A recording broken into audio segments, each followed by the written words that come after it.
इस न्यूमेरिकल में हम लोगों को करंट थ्रू 1 ओम ब्रांच कैलकुलेट करने के लिए बोला जा रहा है। तो इसको भी हम 3 मेथड से बनाएंगे। पहले हम लोग नोडल एनालिसिस ट्राई करते हैं, क्योंकि ये मेरा फेवरेट मेथड है, बहुत आसानी से बन जाता है। तो इस न्यूमेरिकल में जो प्रॉब्लम होती है बच्चों को वो ये है कि इसमें नोड कितना कंसीडर करें। तो देखिए, देखने में तो लग रहा है कि ये एक नोड हो जाएगा, ये एक नोड हो जाएगा, लेकिन ऐसा है नहीं। ये दोनों नोड एक ही है, क्योंकि इसके बीच में कोई भी ड्रॉप नहीं है, कोई भी रेसिस्टर कनेक्टेड नहीं है। तो जो वोल्टेज यहां पर है वही सेम वोल्टेज यहां पर भी है। तो इसलिए हम लोग इसको 2 नोड वाला सर्किट नहीं कहेंगे, बल्कि इसमें सिर्फ एक ही नोड है जिसके वोल्टेज को हम लोग V एज्यूम कर ले रहे हैं। तो अब इसमें करंट कैसे कैसे फ्लो करेगी, देखिए, एक करंट यहां पर फ्लो करेगी, एक करंट यहां पर फ्लो करेगी, एक करंट यहां पर फ्लो करेगी और एक करंट यहां पर फ्लो करेगी। तो सबसे लेफ्ट वाली करंट के लिए हम लोगों को क्या लेना पड़ेगा, V-2 डिवाइडेड बाई रेसिस्टेंस 2 ओम। ठीक है। इस वाले ब्रांच में हम लोगों को जो करंट मिलेगी वो V-3 potential difference divided by resistance, यानी कि डिवाइडेड बाय 2। इस वाले ब्रांच में तो V-0, यहां पर तो रेफरेंस नोड है, ये यहां पर 0 वोल्ट होता है, तो V-0/1, तो V/1 लिख सकते हैं। और इस करंट का डायरेक्शन एक्चुअली में डाउनवर्ड होना चाहिए, बट क्वेश्चन में अपवर्ड दिया हुआ, तो हम लोग इसको -2 लिखेंगे, क्योंकि हमारे अजम्पशन के खिलाफ जा रहा है, इसलिए इसको -2 लिखा गया है, इज इक्वल टू 0। अब जहां जहां पर V का टर्म है वहां से हम V कॉमन ले लेंगे, तो इसके पास 1/2 आ जाएगा, इसके पास भी 1/2 आ जाएगा और इसके पास 1 आ जाएगा। और ये कांस्टेंट टर्म था -2/2, यानी कि 1 राइट हैंड साइड की तरफ जाएगा तो +1 हो जाएगा। ये -3/2 था, उस तरफ जाएगा तो +3/2 हो जाएगा। ये -2 था, राइट हैंड साइड की तरफ जाएगा तो +2 हो जाएगा। सो अल्टीमेटली ये सबको ऐड करने पर 2 वोल्ट हो जा रहा है और यहां पर 4.5 वोल्ट हो जा रहा है, यानी V की वैल्यू जो है 4.5 divided by 2 is equal to 2.25 volt आ गई। यानी ये जो मेरा नोड वोल्टेज था वो निकल गया 2.25 वोल्ट।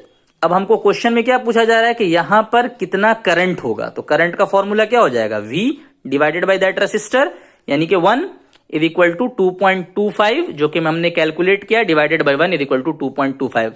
यानी नोडल एनालिसिस से हम लोगों ने इस ब्रांच में जो करंट निकाला है उसकी वैल्यू है 2.25 एम्पेयर। अब इसी क्वेश्चन को हम लोग मेश एनालिसिस से ट्राई कर रहे हैं। तो मेश एनालिसिस नो डाउट इस न्यूमेरिकल के लिए थोड़ा सा लेंदी है, क्योंकि यहां पर 3 मेश है। अगर हम लोग नोडल एनालिसिस से बनाए थे तो सिर्फ एक नोड आया था, तो एक ही इक्वेशन आया था। तो यहां पर 3 मेश बन रहा है। लकीली एक इक्वेशन, एक करंट वो आपको गिवन है कि I3 की वैल्यू ऑलरेडी आपको 2 एम्पेयर वो दिया हुआ है। ठीक है। तो हम लोगों को I3 के लिए अलग से KVL वगैरह लिखने की जरूरत नहीं है, हम लोग पहले लूप 1 में KVL लगाएंगे। तो आप कहीं से भी शुरू कर सकते हैं, क्योंकि ये बड़ा वोल्टेज सोर्स है, इसलिए हम लोग करंट को एज्यूम कर रहे हैं कि यहां से ओरिजिनेट होकर इस तरह से टर्मिनेट कर रहा है। ठीक है। तो इस पॉइंट से हम लोग KVL लिखना शुरू कर रहे हैं। 2I1 करंट के डायरेक्शन में लिखिएगा, ज्यादा बेटर होगा। 2I1 +2 -3, और ये वाले ब्रांच में 2 ओम वाले ब्रांच में 2 करंट है। एक करंट नीचे से ऊपर जा रहा है और दूसरा करंट भी सेम ही डायरेक्शन में फ्लो कर रहा है, इसीलिए हम लोग यहां पर 2 × I1 + I2 लिखे हैं। अगर सेम डायरेक्शन में होगा तो प्लस करेंगे, अगर अपोजिट डायरेक्शन में होगा तो जिस लूप की करंट आप लिख रहे हैं उसको पॉजिटिव लिखना है, और अपोजिट डायरेक्शन में जितनी भी करंट्स आएगी उसको नेगेटिव लिखना है। तो यहां पे चूंकि सेम डायरेक्शन है इसलिए कोई इशू नहीं है, 2 × I1 + I2 is equal to 0 लिख सकते हैं। इसको जब आप सिंप्लीफाई करेंगे तो 2 + 2 4I1 + 2I2, और ये दोनों सॉल्व होगा, 2 और -3 सॉल्व होके -1 उस तरफ जाएगा तो 1 हो जाएगा। तो ये इक्वेशन 1 निकल गया मेरा।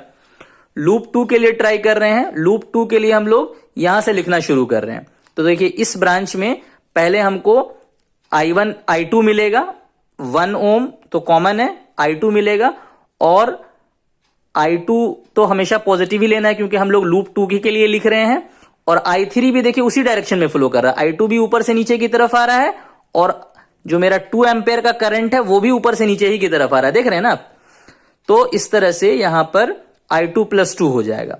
-3 नेगेटिव टर्मिनल मिल रहा है बैटरी का, इसलिए -3 लिखेंगे। हम लोग इस तरह से आ रहे थे। और 2 ओम वाले ब्रांच में I2 + I1, पहले I1 + I2 लिखिएगा, दूसरे बार में I2 + I1 लिखिएगा। ये प्रैक्टिस रहेगी, तो नेगेटिव वाले में गलत नहीं कीजिएगा।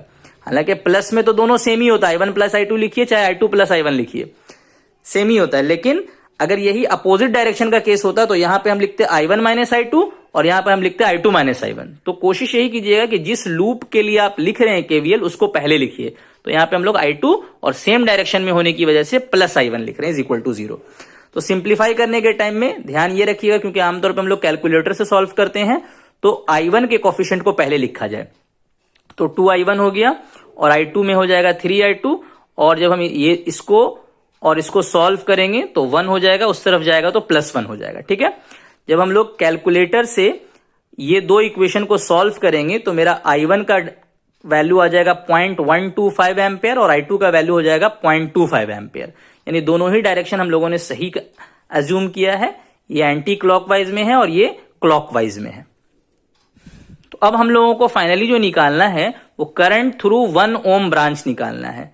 तो देखिए, करंट थ्रू 1 ओम निकालने के लिए क्या करना पड़ेगा, 2 एम्पेयर तो इसमें आ ही रहा है, आपको I2 का वैल्यू जानना था कि I2 का वैल्यू क्या होगा। तो हम लोग देख सकते हैं कि करंट थ्रू 1 ओम जो होगा वो I2 और +2 ये दोनों को ऐड करना पड़ेगा, है ना। तो यहां पर से हम देख सकते हैं कि हम I2 का वैल्यू 0.25 निकाले हैं, 0.25 +2 कर देंगे तो 2.25 एम्पेयर आ जाएगा।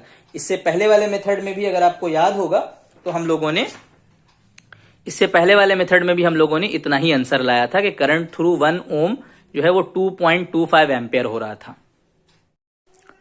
सो फाइनली अब इस न्यूमेरिकल को हम लोग सोर्स ट्रांसफॉर्मेशन मेथड से डिस्कस करेंगे। तो यहाँ पे आप देख सकते हैं कि 2 वोल्ट का वोल्टेज सोर्स और 2 ओम का रेसिस्टर सीरीज में है।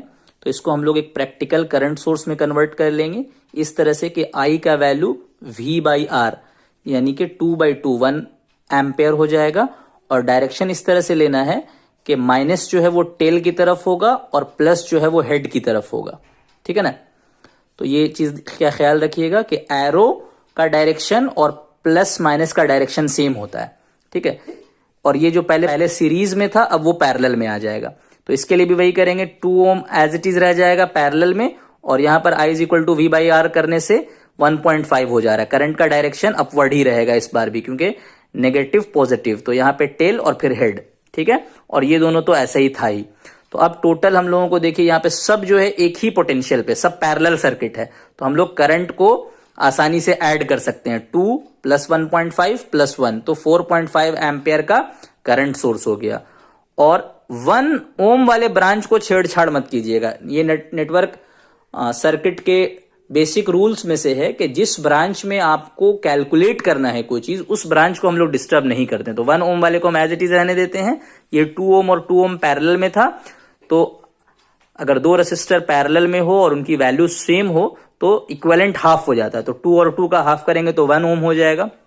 यानी कि ये इतना बड़ा सर्किट जो है वो 4.5 एम्पेयर के करंट सोर्स और 2 इक्वल रेसिस्टर, ये वाला जो आपका एक्चुअल जिसमें आपको कैलकुलेट करना है वो वाला ब्रांच हो गया, और ये दोनों का इक्विवेलेंट 1 ओम हो गया। ठीक है, तो अब हम इजीली निकाल सकते हैं, करंट डिवीजन लगा दीजिए या सिंपल सा लॉजिक लगा दीजिए कि 4.5 एम्पेयर का करंट सोर्स है और 2 रेसिस्टर इक्वल मैग्नीट्यूड का, तो करंट इक्वली डिवाइड हो जाएगा। 4.5 × 1 डिवाइडेड बाई टोटल, तो इज इक्वल टू 2.25 एम्पेयर। तो तीनों ही मेथड से बनाने से हमको करंट थ्रू 1 ओम में हमको 2.25 एम्पेयर का करंट मिला है।